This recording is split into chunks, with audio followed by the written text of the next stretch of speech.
हर साल 15 मई को दुनिया भर के कई देशों में रह रहे लगभग 1 करोड़ 30 लाख फलस्तीनी साल 1948 में फलस्तीनी समाज की तबाही और फलस्तीन के जातीय सफाई या एथनिक क्लेंजिंग को याद करते हुए नकबा डे मनाते हैं। ये कोई खुशी का नहीं बल्कि गम और 75 साल से चली आ रही यातनाओं का मातम होता है। इजराइल पर हमास के अब तक के सबसे बड़े अटैक के बाद इजराइल डिफेंस फोर्स यानी कि आईडीएफ फलस्तीन के गजा पट्टी को खंडर बनाने के लिए लगातार बम बरसा रही थी। 13 अक्टूबर को आईडीएफ ने गजा पट्टी की लगभग आधी आबादी यानी करीब 11 लाख लोगों को नॉर्थ गजा का इलाका खाली करके साउथ गजा की तरफ जाने का तानाशाही फरमान सुना दिया। इसके बाद से आम फलस्तीनी हर रोज हजारों की तादाद में अपना घर छोड़कर और जान बचाकर अपने ही मुल्क में खाना बदोशों की तरह मारे मारे घूमने लगे। वेस्ट बैंक पर होल्ड रखने वाले फलस्तीनी राष्ट्रपति महमूद अब्बास ने इसे दूसरा नकबा करार दिया और तभी से ये लफ्ज फिर से लोगों की जुबान पर चढ़ गया।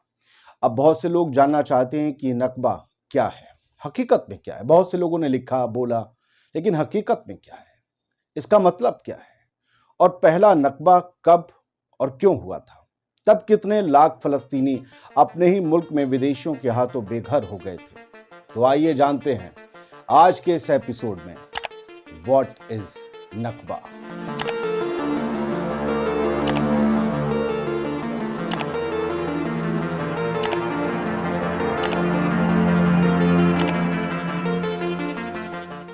फलस्तीन में अलग यहूदी देश बनाने के लिए यहूदी नेताओं ने 1948 में ब्रिटिश सरकार का खुला समर्थन हासिल कर लिया। इसके बाद 14 मई 1948 को जैसे ही ब्रिटिश शासनादेश खत्म हुआ, ज़ायनी ताकतों ने इजराइल राज्य की स्थापना की घोषणा कर दी। इसके नतीजे में पहली अरब इजराइल जंग शुरू हो गई।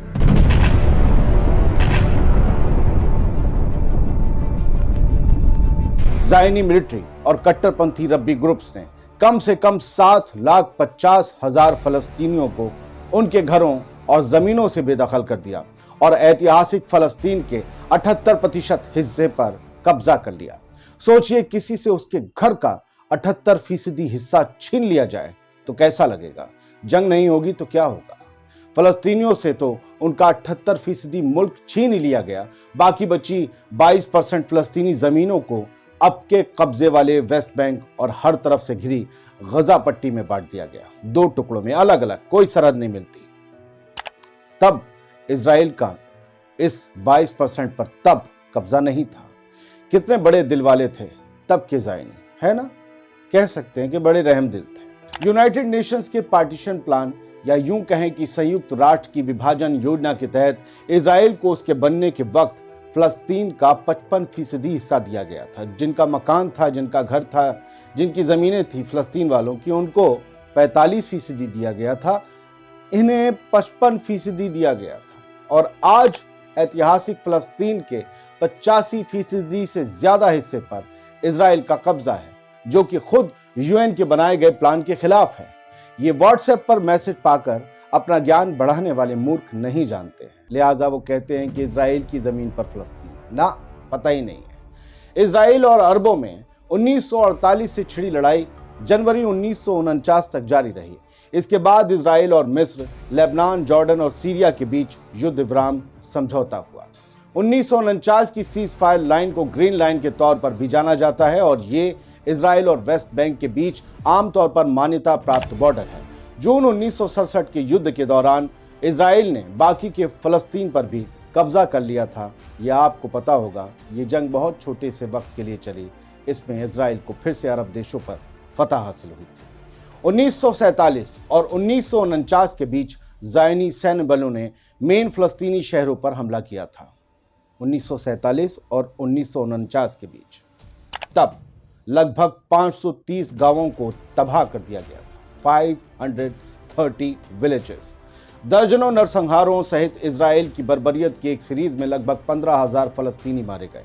यानी जिनका घर था, उन्हीं के घर में कोई बाहर का शख्स उनको आकर मार रहा था, उनके घर कब्जा रहा था। आज के माहौल में ऐसा अगर कोई करे तो उसे भूमाफिया, गुंडा, कातिल या डकैत कहते हैं, मगर इजराइल के लिए ऐसे लफ्जों का इस्तेमाल किसी ने कभी नहीं किया। इवन मानवता का पापा कहलाना पसंद करने वाले देशों ने भी नहीं, या उस एक अकेले देश ने नहीं। फलस्तीनियों ने दशकों तक अपनी मादरे वतन यानी अपनी मातृभूमि को खोने की नेशनल ट्रेजेडी को मामूली स्तर पर मनाया, लेकिन साल 1998 आया तो पैलेस्टीनियन अथॉरिटी के पूर्व अध्यक्ष यासर अराफात ने नकबा के 50वें साल पर 15 मई को नेशनल डे ऑफ रिमेम्बरेंस घोषित किया। नेशनल डे ऑफ रिमेम्बरेंस 1948 में फलस्तीन की जातीय सफाई और लाखों फलस्तीनियों के पलायन को ही नकबा कहा जाता है। अब आप समझ गए नकबा क्या है।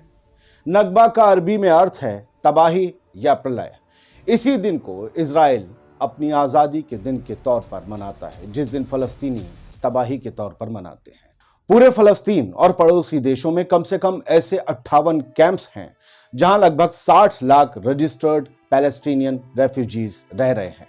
इनकी मदद UNRWA करता है।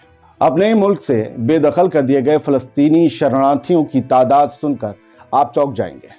जॉर्डन में कम से कम 23 लाख फलस्तीनी रेफ्यूजी, गजा में 15 लाख, सीरिया में 5,70,000, लेबनान में 4,80,000 और इजराइल के कब्जे वाले फलस्तीन के वेस्ट बैंक में 8,70,000 फलस्तीनी शरणार्थी रहते हैं। इनके लिए UNRWA मदद मुहैया करवाती है। इसके अलावा वो रेफ्यूजी बच्चों के लिए सैकड़ों स्कूल चलाती है और स्वास्थ्य सुविधाएं भी मुहैया करवाती है। तो अब सवाल यह है कि क्या वाकई फलस्तीन दूसरे नकबा का सामना कर रहा है? आखिर अब इजराइल अपने नक्शे में फलस्तीन के और कितने इलाकों को मिला लेगा? और सवाल यह भी है कि अब और कितने लाख फलस्तीनी अपने घर, अपने वतन से बेदखल कर दिए जाएंगे? जवाब शायद वक्त देगा और शायद बेहतर देगा।